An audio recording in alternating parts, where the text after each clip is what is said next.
Hey, Frank Zaylor here. I want to talk to you today about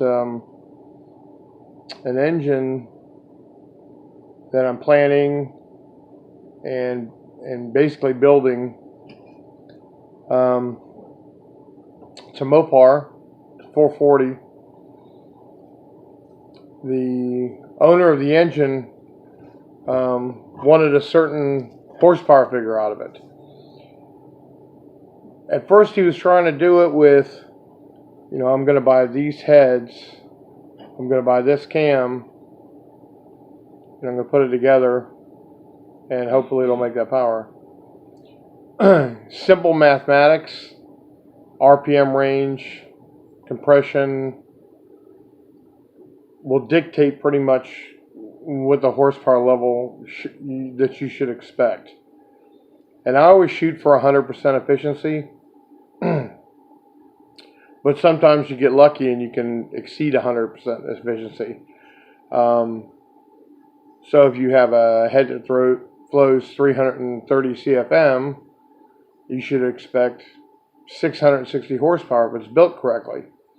And I'm going to go through steps, and there'll be pictures, there'll be why I'm doing what we're doing, and things that happen when you go to put one together, when you go to put an engine together, why certain things need to be checked. I'll give you an example real quick.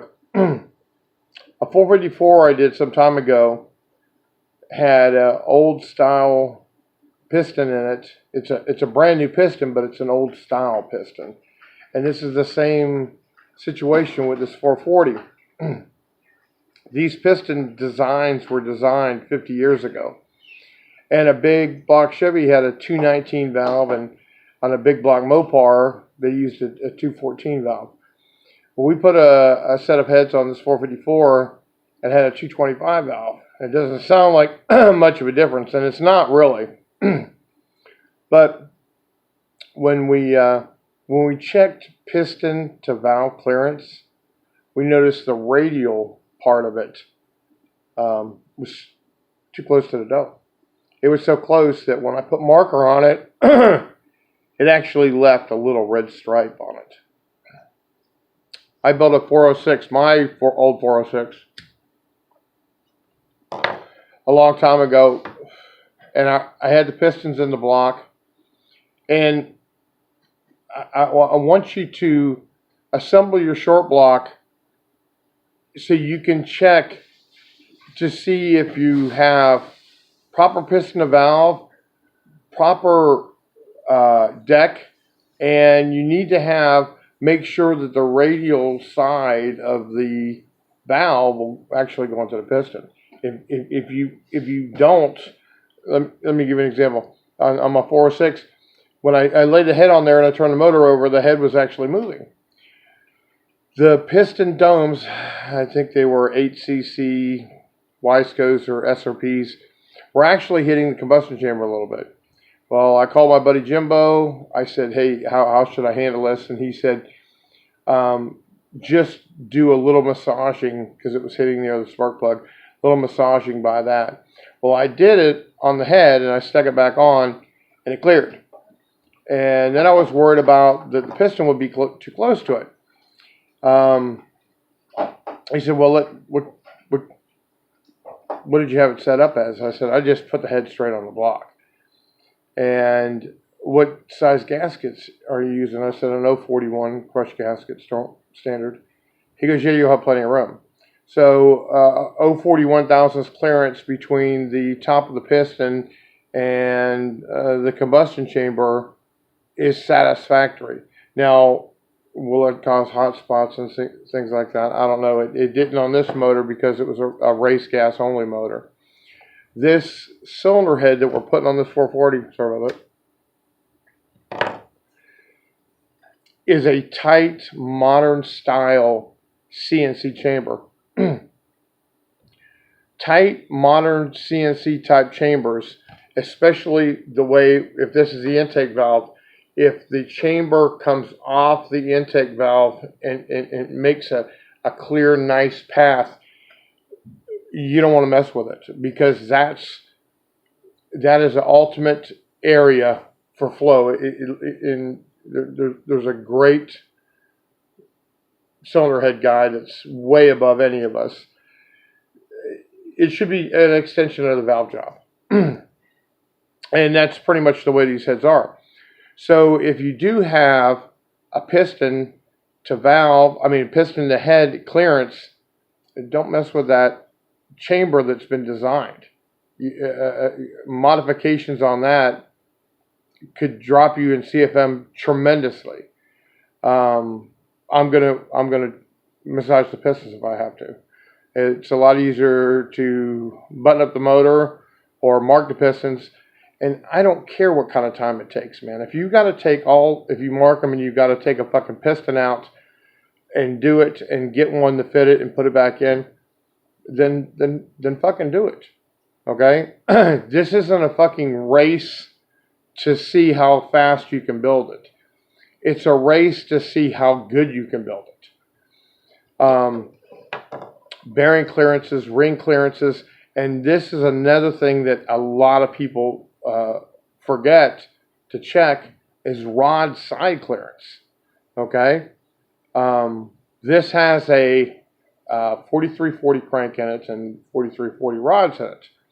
And you would think to yourself, well, it's got an aftermarket crank, it's got aftermarket rods. Well, when you get a 4340 crank, or you get any good crank, there's a big fillet on the side of it. And you use raised bearings, it's got a cutout for them, and kind of narrowed a little bit. Most of you guys already know this. The problem is that it kind of pushes it together, and you need to put your feeler gauge and put it in there and make sure, because I've had them that I couldn't get a 5,000 feeler gauge in. And you go, what the fuck am I going to do now? What you're going to do is you're going to take it apart and you're going to make it more side clearance. And this is maybe a shitty way to do it, but it's the way I do it, and it works. I get a piece of wood, I put a light sanding paper on it, and I go on the side of the rod, and I take a couple of 10,000ths off it and do it to the other side of the rod, do it to both rods, clean them spotless, put them back together, and if it's where I want it, it's fine. Now here's another thing that a lot of people say about rod clearance. I saw a guy, was with a guy, and we put an engine together, and he had like 15 or 18,000 side clearance on his rods, and he goes, oh shit, that's too much. Bullshit. That's not too much. I know a stock eliminator guy that runs way over twice that. And that thing spins 7,000 RPMs and doesn't come apart. If you just remember, tightness is the enemy. Tightness causes heat. When heat happens, stuff starts to burn. Bearings get hot. Cylinder walls get hot. Nothing good comes from it. Loose is where you need to be. Getting back to what this whole thing's about is, over the next few months, I'm going to be doing an in-depth, detailed build of this 440. We got a nice set of heads. We got a nice solid roller cam for it.